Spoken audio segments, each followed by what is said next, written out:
What's up, guys? My name is Michael and welcome to my YouTube channel. And now today we're going to talk about polymorphism. So on day 12 we actually learned about how virtual functions work in derived classes, and this is one of the fundamental building blocks of polymorphism, of the basically to bind specific objects and derive objects of classes to base classes and pointers at runtime. So now we're going to talk about multiple inheritance and how to use it, what virtual inheritance is and when to use it, what abstract classes are and when to use them, and what pure virtual functions are. So there are a few problems with single inheritance. So let's say you're working in a animal class for a while and you've divided the class hierarchy into birds and mammals, and then the bird class has a bunch of the method fly, and then the mammal class has divided into types of mammals, including horses. The horse class includes the member whiny and gallop. So let's say you want to create a Pegasus object that is the middle, a cross between a horse and a bird, and a Pegasus can fly and it can whiny and it can gallop. But with single inheritance, you have problems with that because you could only use one of these existing classes. You can make Pegasus a bird, but then it won't be, you can't use whiny or gallop. You can make it a horse, but then you can't fly. So your only solution is then to copy the fly method from the Pegasus class and derive the Pegasus from horse. This works fine, but then if you change one, you have to change the other. And of course, if a developer comes along years to maintain your code, they have to know how to fix both places. So we have a problem. You want to create a list of horse objects and a list of bird objects, and you would want to add your Pegasus objects to either list. But if Pegasus is a horse, you can't add it to a list of birds. So what do? You can rename the horse method gallop to move, then override move in your Pegasus object to do the work for fly. Then you can override move in your other horses to do the work of gallop. Perhaps Pegasus can be clever enough to gallop short distances and fly longer distances. So this is what they did. They created move, overwritten the move in the Pegasus object to do fly. See if the distance is greater than thing, then fly. Then otherwise they override move in the other horse to do the work of gallop. So that's what they did. They made it more general. And then they called fly, and then otherwise they called gallop. So this is limiting, however. So one day the Pegasus might want to fly a short distance or a long distance. So the next solution would to move fly up into horse. And the solution is that most horses can't fly, so you have a method that does nothing unless it is a Pegasus. So what do they do? Yeah, so most horses can't fly. So they put a fly in the horse so that they could call it the thing, but horses can't fly unless it's the Pegasus. So that's what they did. They just had a fly that does absolutely nothing. So you can't fly unless it's a Pegasus. So this does work, but the horse class has a fly method, and that just doesn't make sense. So the method fly is provided to a horse. In a real world class, you might have an error, or it fails quietly. On line 18, the Pegasus overrides the fly method to do the right thing, and it prints out the happy message. So then this demonstrates the fly. Okay, the user's prompted to select a horse.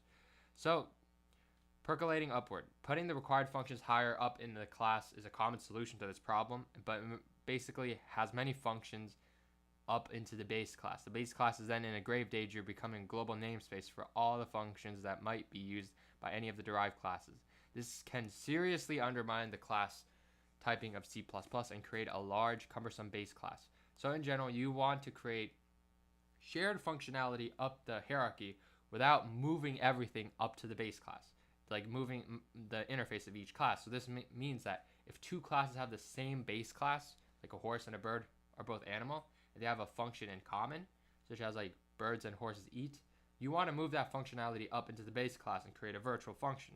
But what you want to avoid is a percolating function such as fly, where it doesn't belong there, and you only call it on derived classes.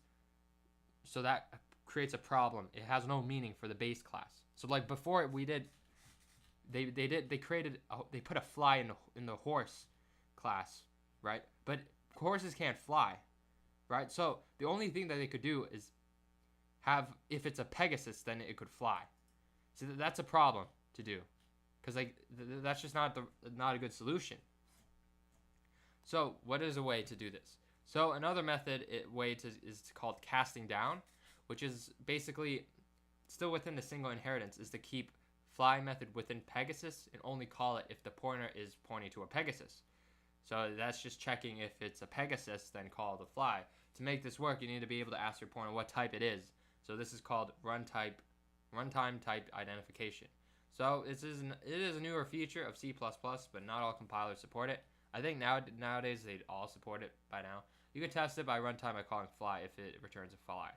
So you could declare the horse and Pegasus and place them in an array of horse objects, right? And then everything was placed as a horse. But with runtime, like it's checking if it's a Pegasus. You have to check if it's a Pegasus that it's not. Then they call fly. So to call fly, otherwise you have to cast a pointer telling the object is pointing to a Pegasus. So that's what they did. The C++ now supports casting down using the new dynamic cast operator. So here's how it works. So this is just casting classes. So what I mean by casting classes is that they want to check if the horse is a Pegasus. That's what they're doing. But in order to do that, they just cast it. So you could have a pointer pointing to the base class such as horse, and you assign it to a pointer to a derived class such as a Pegasus.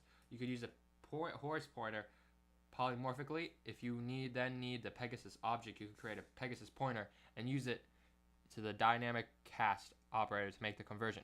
So at runtime, the base pointer is examined. If the conversion is proper, your new Pegasus pointer is fine. If the conversion is improper and it's not a Pegasus object, then it would return null. So what do? Here they had a array of pointers of horses, and then they have the current pointer of a horse. They loop through the whole array. Then they ask the choice, ask the choice, is it a horse or a Pegasus? So if it's a Pegasus, right, they created a new Pegasus, right? Then otherwise they create a new horse. Then they set each value, set the current pointer to that, or the value in the array to the whatever it was pointed to. This is just initializing the whole array of horses that the user wants to input in the array. That's what they're doing here. Then they print out a new line. Then they loop through the array again, and then this time this is what they do. They create a Pegasus pointer. Then they cast whatever's inside the array, whatever's inside the current value in the array, because they're looping through the whole array, right? Whatever's in the current value of the array, they cast it into a Pegasus pointer, which is Pegasus pointer to a Pegasus object, right? Then if it's not null, then that means it's a Pegasus. So this is just checking if it's a Pegasus, if the horse is a Pegasus, right? So if it is a Pegasus, then they call fly. Otherwise, it's just a horse. Then they delete the current horse in that array. So this solution does work, but the fly is kept out of the horse, right? But it is not called on horse objects. When it is called on the Pegasus objects, the objects must be casted. So horse objects don't have the fly method, so the pointer must be told it is pointing to a Pegasus object before being used. The need for you to cast the Pegasus object is a warning that something might be wrong with your design. This program effectively undermines the virtual functionality to polymorphism because it depends on casting. So another problem with these solutions is that you declared Pegasus to be a type of horse, so you cannot add a Pegasus object to the list of birds. You've made the price of moving fly up to the horse or casting down. You're casting your object down to the pointer, and yet you still don't have the full functionality you need. So the single inheritance solution presents itself. You can push fly or whiny and gallop up onto the common base cast, but then both bird and horse, into the bird of horse. But instead of having a list of birds and a list of horses, you can have one unified list of animals, and this does work, but eventually it leads to the base class that has all the characteristics of all of its descendant classes. So who needs the descendant classes then? So basically they're saying you could move everything from bird and horse into the class animal because it's the base class, but then who needs them then? So alternatively, you can leave the methods where they are and cast down horses and birds and Pegasus, but that is even worse, okay? So just don't do that. So the only way to do this is something called multiple inheritance. It is possible to derive a new class from more than one base class. This is called multiple inheritance. To derive from more than one base class, you can separate each base class in commas in the class designation. So here what they did. So if you want to inherit two more classes, you could do that. Okay, you could do that. This is exactly like declaring single inheritance with additional base class, but they have a base 2 added also. So it illustrates how to declare Pegasus so it derives from both horses and birds. So a Pegasus is a horse and a bird. So this is what they did. So this is their class of horses, right? They have a horse constructor, then a virtual constructor called a destructor of horse, right? So then this is the horse destructor, which they're gonna have the base class, like not base class, derived class override this, right? Then they have a virtual whiny, which is just whining, right? Horses whine, right? Okay. They have an age for the horse. Then for the bird, they have a bird. Then they have the same. Instead of bird, they chirp and fly. And then Pegasus. This time they inherit both the horse and the bird. So what do they do here? So they have a Pegasus constructor and a Pegasus destructor, and they're basically overriding chirp, right? A Pegasus is also a bird, right? So then the Pegasus, they override the chirp because it's virtual, so you have to override this, the chirp in bird, and for a Pegasus to chirp they call whiny, which is a method in horse, I believe. Yes, a method in horse. Okay. So, what do they do here?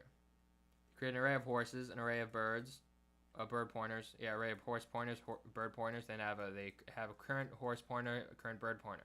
So they loop through the whole array, and then they ask the user to create, like, given a choice of 1 and 2, initialize the whole array with whatever you want to choose. So if you want to choose the current value to have a horse, number 2, then it creates a Pegasus, right? If you put 2, it creates a Pegasus. If you put 1, it just creates a horse, okay, for your whole array.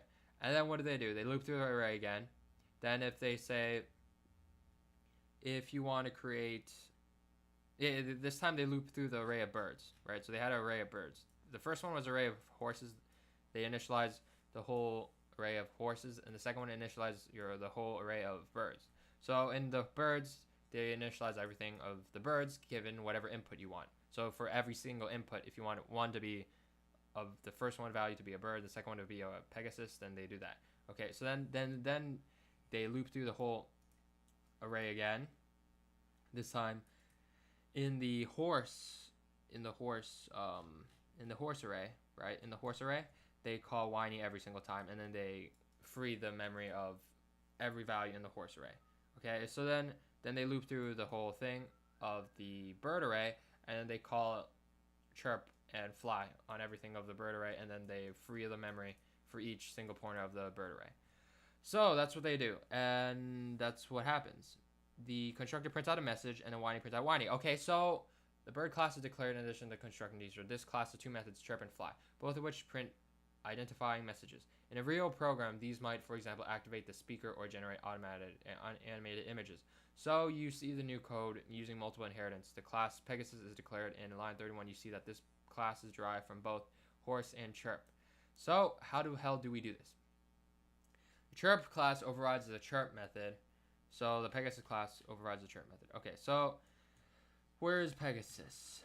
Yeah, so the Pegasus overrides the chirp method, and they call whiny. So yeah, and Pegasus chirp simply does a call to whiny, which it inherits from horse. So in horse, there's a whiny function. Wait, the whiny is a virtual though. I'm guessing it just calls this because, yeah, okay. So yeah, it would still call this. It would call the whiny, but you can't override this method because it's virtual. Okay, so it would call whiny. Yeah, so that's why it prints out whiny. Then it does the horse destructor, then prints out whiny, Pegasus destructor, bird destructor. Okay, and then horse destructor. So as you can see, the chirp method which inherits in the main section. 2 lists are created, ranch with pointers. Yeah, okay, so we did that. Added to the ranch. Okay, invocation, the virtual method of both pointers do the right thing for the Pegasus objects. Okay, so for example, the members of the aviary array are used to call the chirp on the objects which they point. Bird class declares this to be a virtual method, so the right function is called for each object. Note that each time a Pegasus object is created, the output reflects that both the bird part and the horse part of the Pegasus object are also created. When a Pegasus object is destroyed, the bird and horse parts are destroyed as well, thanks to these structures being made virtual.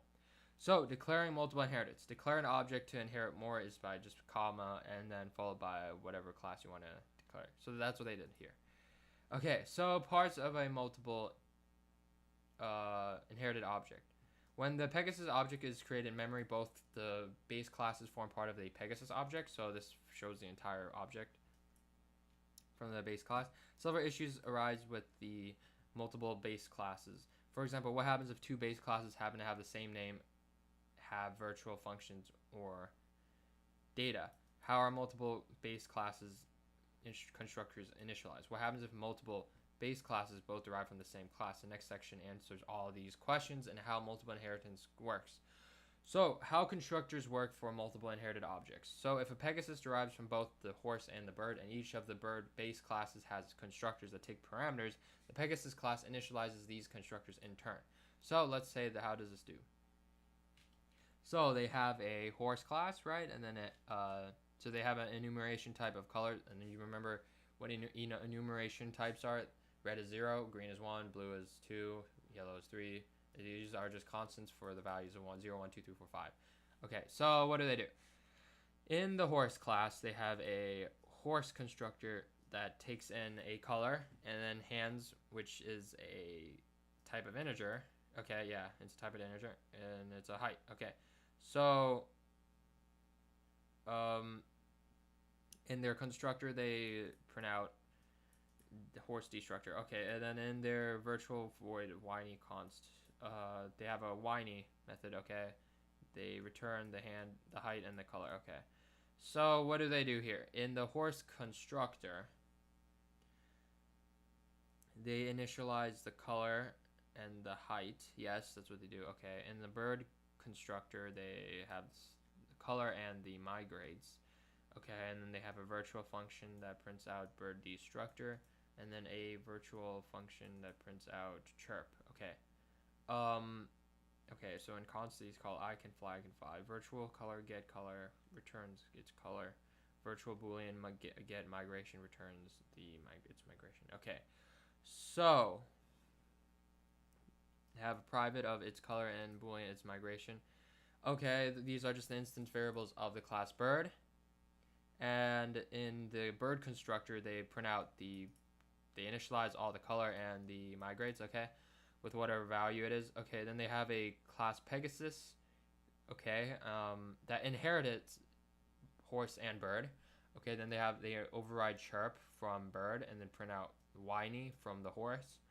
They have a constructor of color, hands, boolean, long, okay. And then they have a destructor that they just print out destructor. Okay, and then they get the non-believers, and yeah, they have instance variable non-believers. Okay, so what do they do in the constructor of Pegasus? Let's see what they do. Okay, so they have a height, they initialize height, weight, migrates, number of believers. Okay, a horse, a bird, the horse constructor, and a bird constructor. Okay, and it's non-believers. Okay, and initializes the believers. Okay, so wow. Okay, and then they create a new Pegasus. They pass in those values, pass in whiny. They call what fly and they call whiny. Call get height. Call get migration. Does not migrate. Okay. So when the horse class is declared, the constructor takes two parameters. One is an enumeration of colors, which is declared in line 7. The other one is a type def of an integer. Okay, the implementation of the constructor simply initializes the member variables and prints a message. So let's just see on the horse, the implementation is take two parameters. Horse, bird takes the color of the other feathers. This is a problem with you'll see the next example. Okay, so the bird constructor takes a color of feathers, so one of these feathers can still stick together. This leads to a problem when you ask the Pegasus for its color. You'll see in the next example. So the Pegasus class is declared, and the constructor initializes the three statements. First, initialize the color and height. Okay, so it initialize color and height. Yes. Yeah. Okay. Yeah. Okay. Initializes color in height in line 72. Yes, okay, so they called the horse's constructor, which initializes the height, color and height, okay?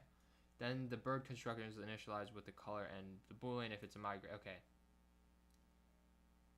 Okay, so all they do is they call the constructor with the horse, and they call the constructor of bird in the Pegasus constructor here. So to initialize the color and the weight, the color height, and the color and the migrates, and then the non-believers.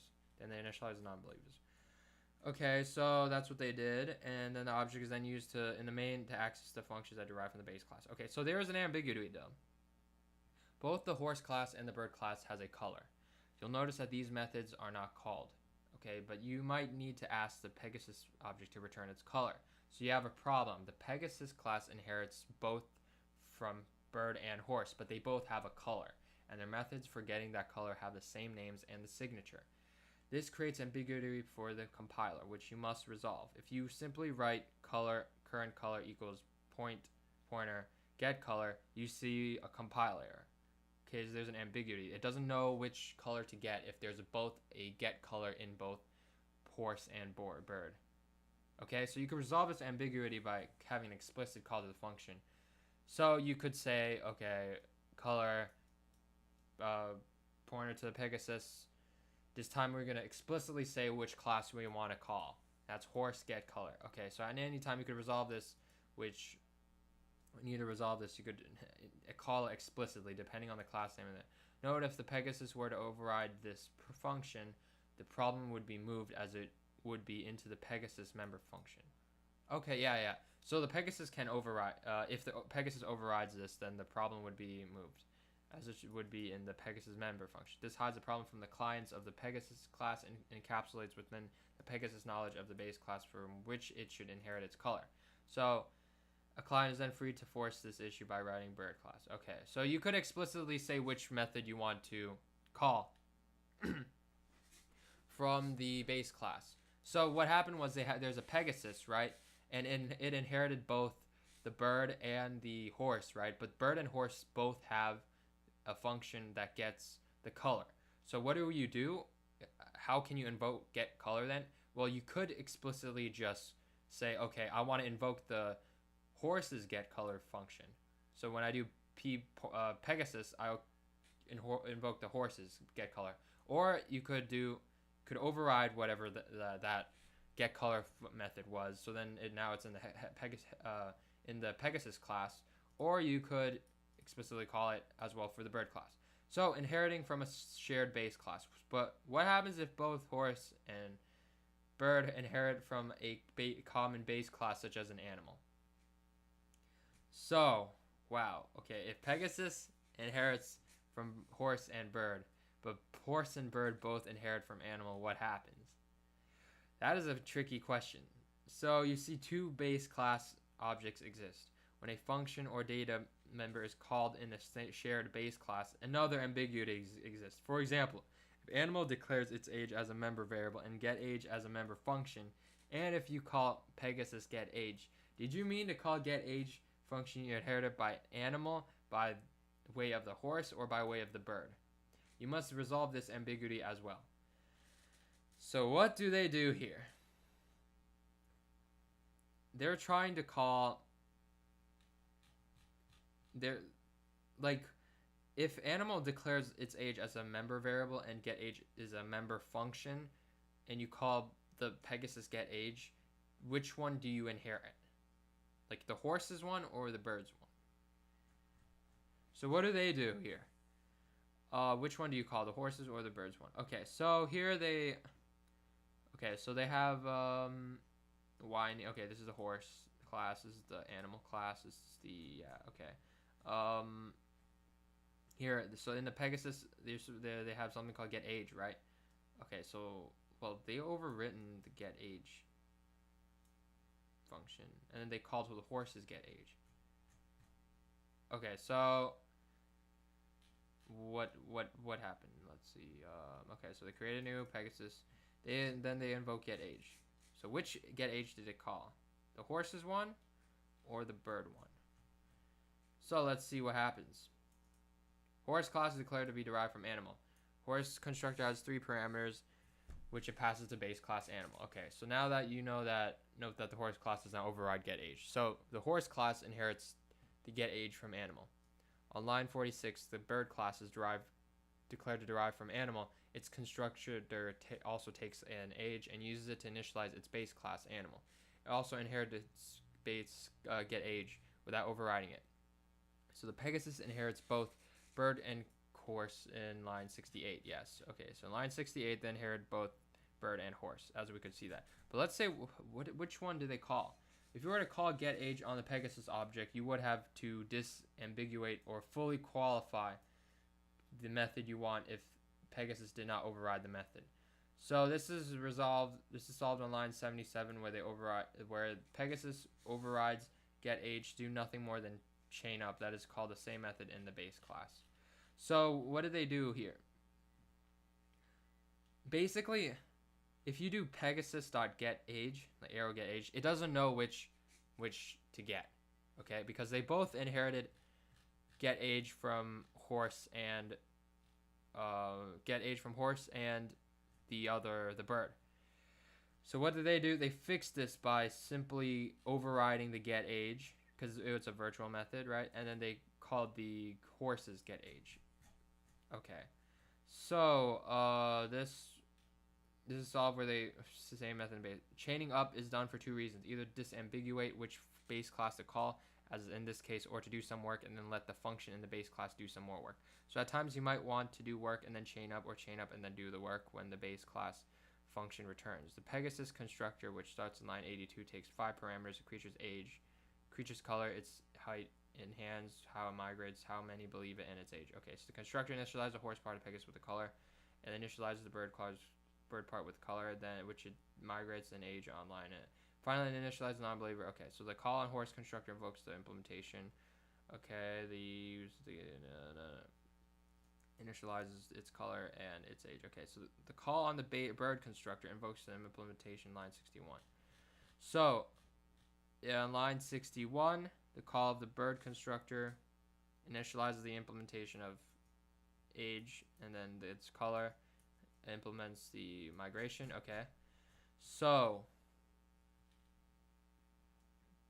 initialize the 2 members of its color. Okay, so then the call on bird, the age parameter is then used to initialize the animal part of bird. Okay, so note that the color parameter to the Pegasus is used to initialize member variables in each of the bird and horse. Note that okay, keep in mind that whenever you explicitly disambiguate your ancestor class, you create a risk that a new class inserted between your class and its ancestors that will cause you to advertently call past the ancestor to the old ancestor, and that could have unexpected results. Okay, so another thing is called virtual inheritance. So remember the Pegasus class went on to, like, they try to disambiguate which base classes that it meant to invoke. So there's a decision on which one to use. Like the horse and bird have the same base class. So it is possible to tell C++ that you do not want 2 copies of the same base class, as shown in line 14.2. Okay. So to do that,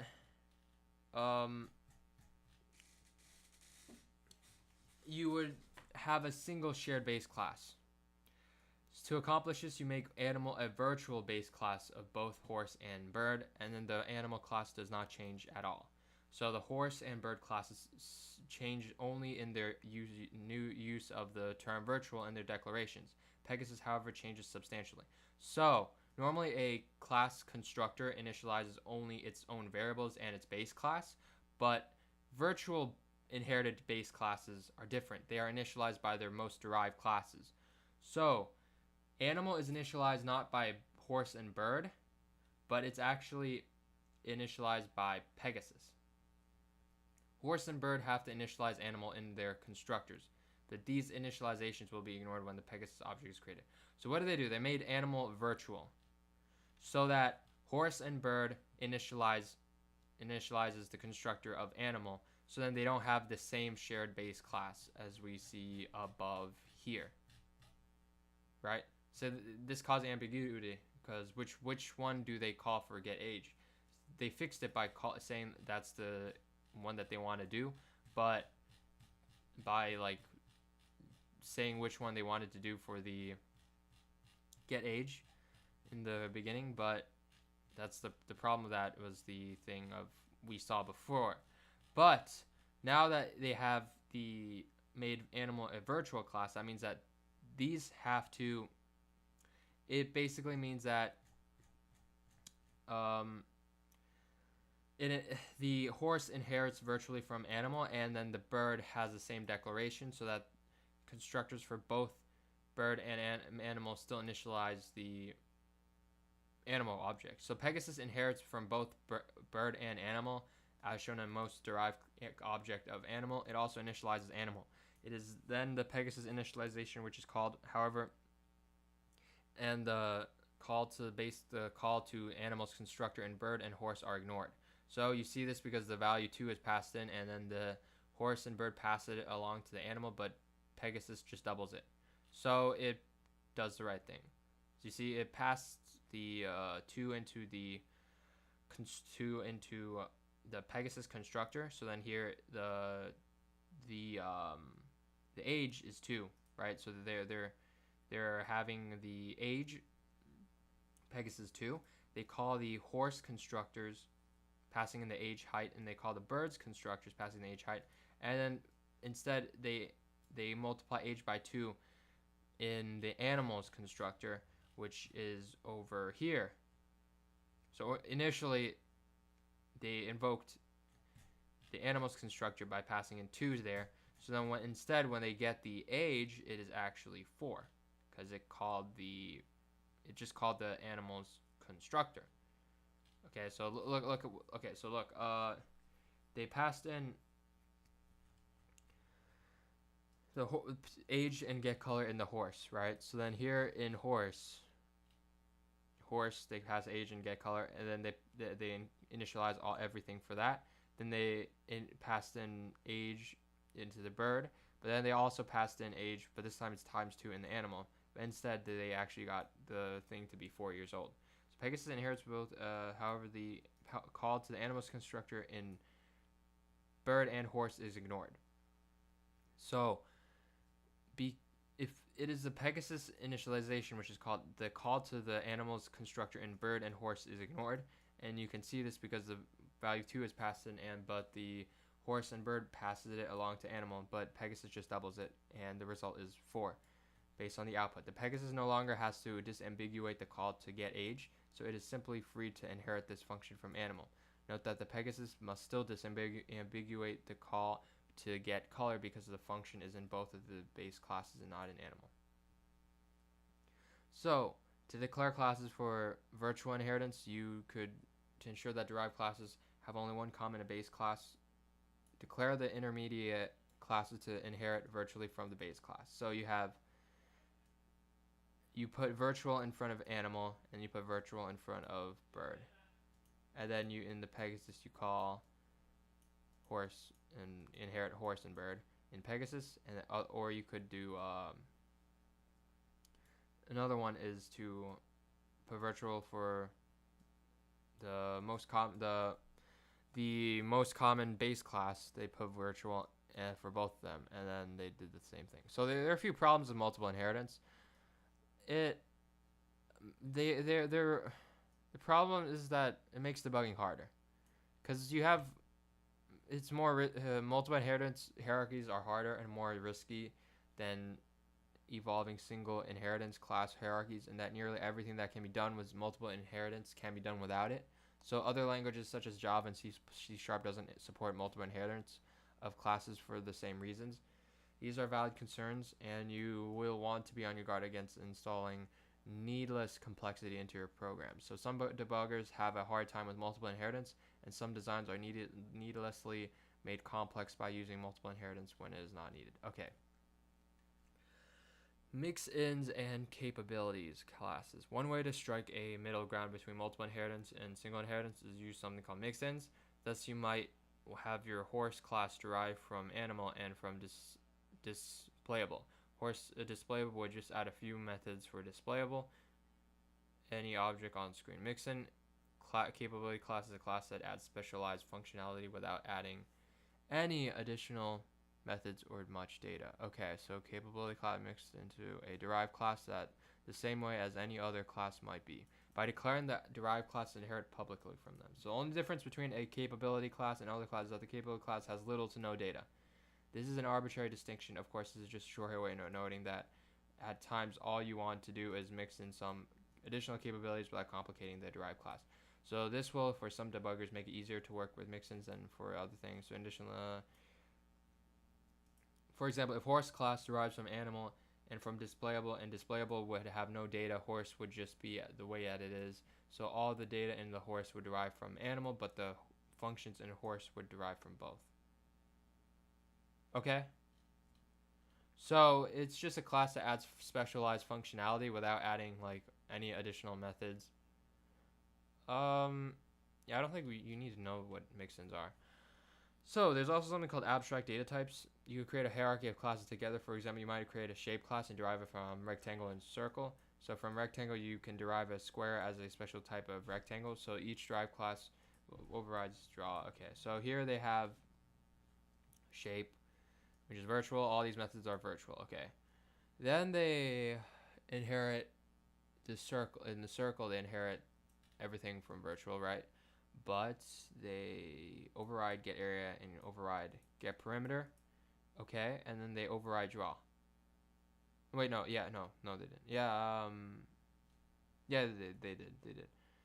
Okay, and then they, in rectangle, they had their own constructor. They initialize all the length and width. Override. They made the rectangle virtual.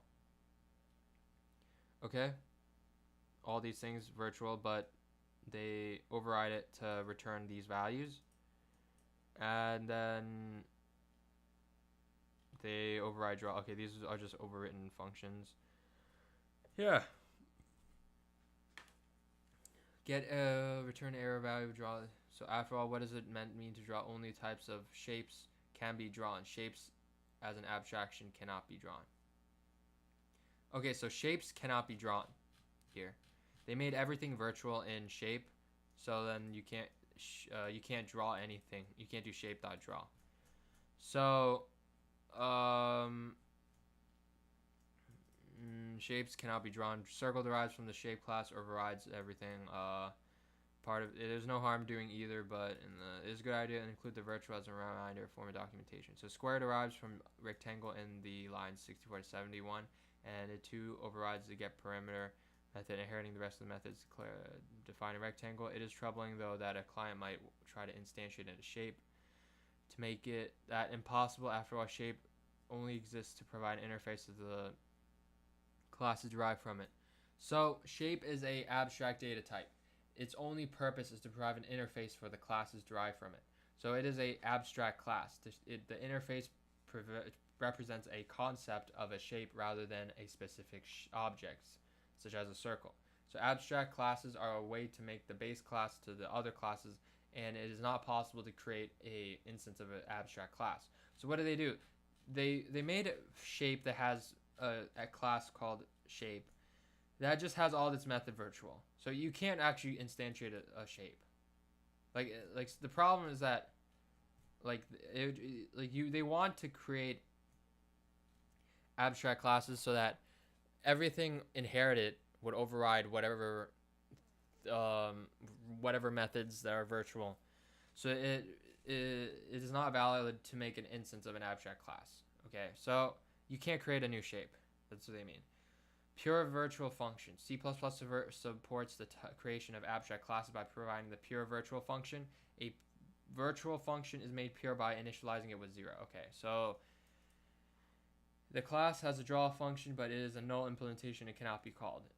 So it can, however, be overwritten with descendant classes. So if you set a virtual method draw to 0, you create a pure virtual function, which means that it cannot be called from the class, but it can be overwritten in descendant classes. So any class with one or more pure virtual functions is an abstract class, and it becomes illegal to instantiate. In fact, it is illegal to instantiate any object of any class that is an abstract class, or any class that inherits from an abstract class and doesn't implement all of the pure virtual functions. Trying to do this causes a compile error. Putting a pure virtual function in your class signifies two things to your client. Don't make an object of the class derived from it. Be certain to override the pure virtual functions. Okay, so any class that inherits from a pure abstract class inherits the pure virtual function as pure. So you must override every pure virtual function if you want to instantiate objects. Thus, if rectangle inherits from shape and shape has three pure virtual functions, rectangle must override all three of the abstract pure virtual functions of shape. Because shape has three pure virtual functions, rectangle has to override all of them, or it will become an abstract class. So if rectangle doesn't override all three of the pure virtual functions, it'll become an abstract class. So here they rewrites the shape class to have another abstract data type to save space. The rest of it is not reproduced here, so replace that. Okay, so here they rewritten it. Now these three have pure virtual functions. Okay. Abstract data types declare a class to be abstract class by including one or more pure virtual functions in the class declaration. Declaring a pure virtual function by writing equals 0 after the function declaration. So implementing pure virtual functions. Typically, the pure virtual function in abstract class are never implemented because no objects of that type are ever created. No reason exists to provide implementation, and the abstract class works purely as a definition of an interface to objects which derive from it. It is possible, however, to provide an implementation to pure virtual functions. The function can then be called by objects derived from the abstract class to provide functionality for all overwritten functions. So circle class must override draw, but then chains up to the base class for additional functionality. Okay, so these just, because these are pure virtual functions, everyone has to override everything. So anyone that's inherited shape has to override get area, get perimeter, draw. So here they override get area, get perimeter, because circle inherited shape, and shape has all these pure virtual functions. You know that because it said virtual and it says equal to 0. Circle has to inherit everything of, they override get area and get perimeter. Okay, so yeah, with all three answers are declared to be pure virtual. Note that is not necessary but still a good practice.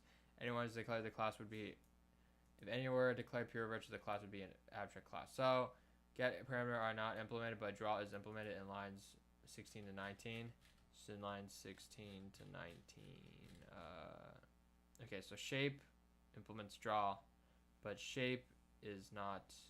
Yeah, okay. Okay, yeah. So everyone, they all have to implement the rest. Both chain up to the same. Okay. Complex hierarchies of abstraction. At times you will derive abstract classes from other abstract classes. It might be that you will want to make a derived pure virtual function non-pure and leave other ones pure. If you create that animal class, you can make eat, sleep, move, reproduce all be pure virtual functions, perhaps from animal. You derive mammal and fish. One examination, you could decide that every mammal will reproduce in the same way, and so you make mammal reproduce non-pure, but you leave eat, sleep, and move as pure virtual functions. From mammal, you derive dog, and dog must override implement the three remaining pure virtual functions so that you can make objects of type dog. That being said, class designer is that no animals or mammals can be instantiated. Yeah, because they inherit the reproduce method without overriding it. So yeah.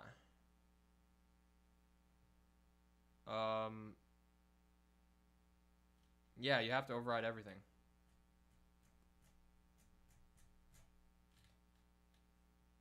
Alright, this is just showing that cannot take, you must override reproduce. They're free to do so. So their objects cannot be instantiated. Okay, so they all override the remaining pure virtual functions so that the objects can be instantiated. If you don't, then it can't be instantiated.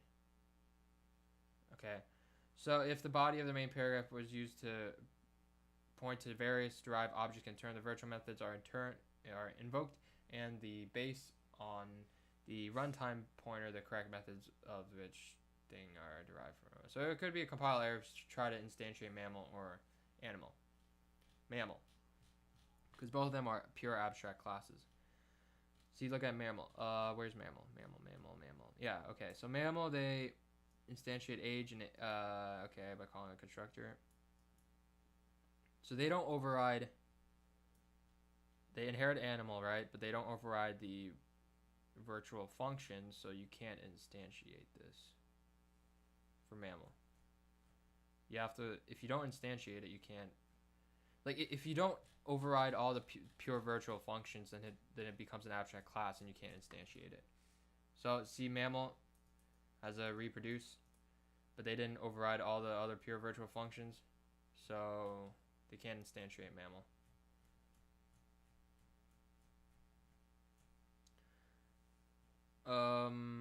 So which classes are abstract? So what determines to make a class abstract?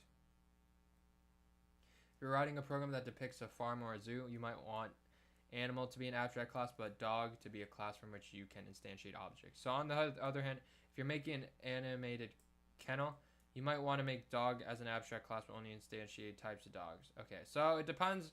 To make classes abstract depends on your implementation. Alright, so I normally never read the summary, but I'll just read the summary anyway. So we learned how to overcome limitations of single inheritance. You learned the dangers of percolating functions up the inheritance hierarchy and the risks of then casting down. You also learned how to use multiple inheritance, what problems multiple inheritance can create, and how to solve them using virtual inheritance. So you also learned that what abstract classes are, how to create abstract classes using pure virtual functions. You also learned how to implement pure virtual functions and when or so to do so. Okay, that was pretty much it.